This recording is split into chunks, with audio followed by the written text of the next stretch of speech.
বাঙালি খানায় সবাইকে স্বাগত জানাই। আপনারা তো অনেক রকমভাবে হাঁসের ডিমের কোরমা বানিয়েছেন। আজকে আমি এখানে খুব সহজ পদ্ধতিতে আপনাদের দেখাবো হাঁসের ডিমের কোরমা। সম্পূর্ণ ঘরোয়া উপকরণ দিয়ে আপনি খুব সহজে তৈরি করে নিতে পারবেন। আপনিও শিখে নিতে পারবেন ছোট ছোট টিপস সহ। তবে এতটাই সুস্বাদু খেতে আপনি একবার বানালে বারবার বানাবেন। তবে আমি আজকে এখানে কিভাবে হাঁসের ডিমের কোরমা রান্না করলাম চলুন সেটা একবার দেখে নেওয়া যাক ভিডিওর মাধ্যমে।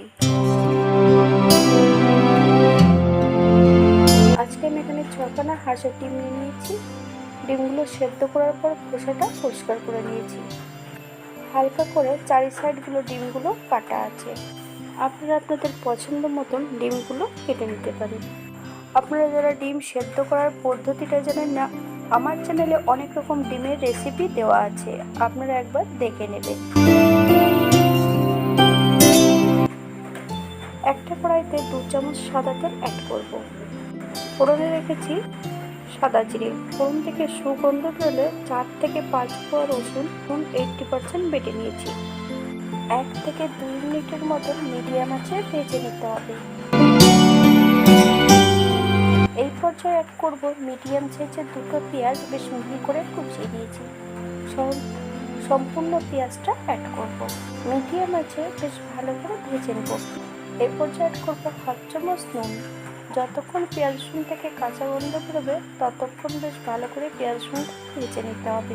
তবে আপনারা আপনাদের পছন্দ মতন পেঁয়াজ রসুন ভেজে নিতে পারেন।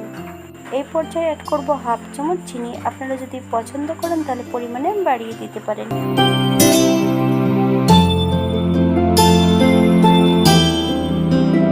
পেঁয়াজ রসুন ভাজার এই পর্যায়ে বেশ কিছুটা বাটা মশলা অ্যাড করব। আদা, জিরে, ধনে, শুকনো লঙ্কা, সঙ্গে 2টো কাশ্মীরি লঙ্কা নিয়েছিলাম, একসঙ্গে বেটে নিয়েছি। 1/2 চামচ হলুদ গুঁড়ো। 4 থেকে 5 মিনিট মতন মিডিয়াম আঁচে মশলাটা প্রথমে ভেজে নিতে হবে। বাঙালি রান্না ঘরোয়া উপকরণ দিয়ে আপনাদের যদি রান্নাগুলো পছন্দ হয় তাহলে চ্যানেলটি সাবস্ক্রাইব করে দিয়ে পাশে থাকবেন। পাশে থাকা বেলটি বাজিয়ে দেবেন, নইলে নিত্য নতুন রান্নার নোটিফিকেশন পাবেন না। এই পর্যায়ে মশলা ধোয়া বাটি থেকে সামান্য একটু জল অ্যাড করব।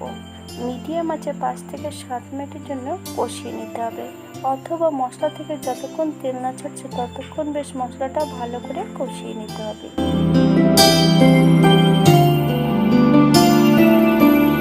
এই পর্যায়ে মশলা থেকে তেল ছেড়ে দিয়েছি। এক এক করে এই পর্যায়ে সম্পূর্ণ ডিমগুলো অ্যাড করতে হবে। 7 থেকে 8 মিনিট মিডিয়াম আঁচে ডিমগুলো বেশ ভালো করে কষিয়ে নিতে হবে। আমি ডিমগুলো কিন্তু ভেজে নিইনি, আমি ডিমগুলো আজকে মশলার সঙ্গে কষিয়ে রান্না করব।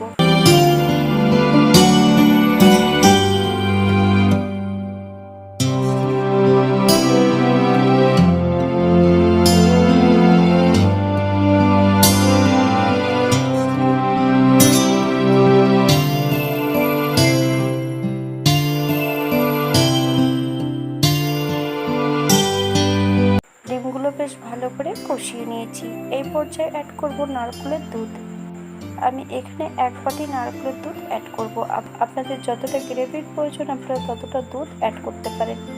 যখন নারকেলের দুধ অ্যাড করবেন তখন কিন্তু একদম লো ফ্লেমে নারকেলের দুধ অ্যাড করতে হবে। 2 থেকে 3 মিনিটের মতন একদম লো ফ্লেমে আমি রান্না করে নেব।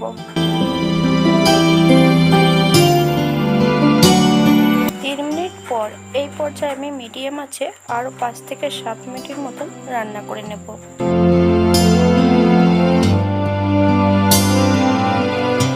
7 মিনিট পর একদম লো ফ্লেমে 5 মিনিটের জন্য ঢাকা দিয়ে রেখে দেব। নারকেলের দুধ থেকে নিজস্ব তেলটা বেরিয়ে যাবে। নারকেলের দুধ যখন অ্যাড করা হবে তখনই যদি আমরা ঢাকা দিয়ে দিই তখন কিন্তু আর লাস্টে এই তেলটা বেরোবে না।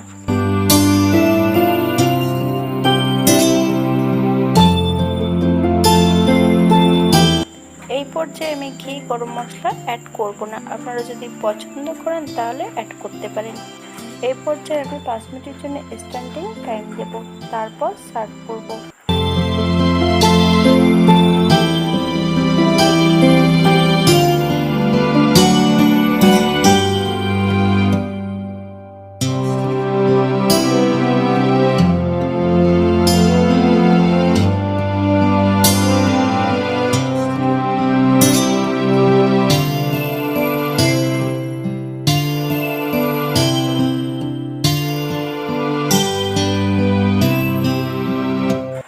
এটা দেখতে যেমন ভারী সুন্দর হয়েছে, এটা গরম ভাতে, রুটি, পরোটা সব কিছুর সঙ্গে অসম্ভব ভালো লাগবে। আপনারা বাড়িতে একবার একই পদ্ধতিতে বানিয়ে নেবেন। আপনারা যদি পোস্ত অথবা চালমগজ বাটা পছন্দ করেন, অ্যাড করতে পারেন। হাতে যদি সময় থাকে তাহলে একটা লাইক, কমেন্ট, শেয়ার করবেন।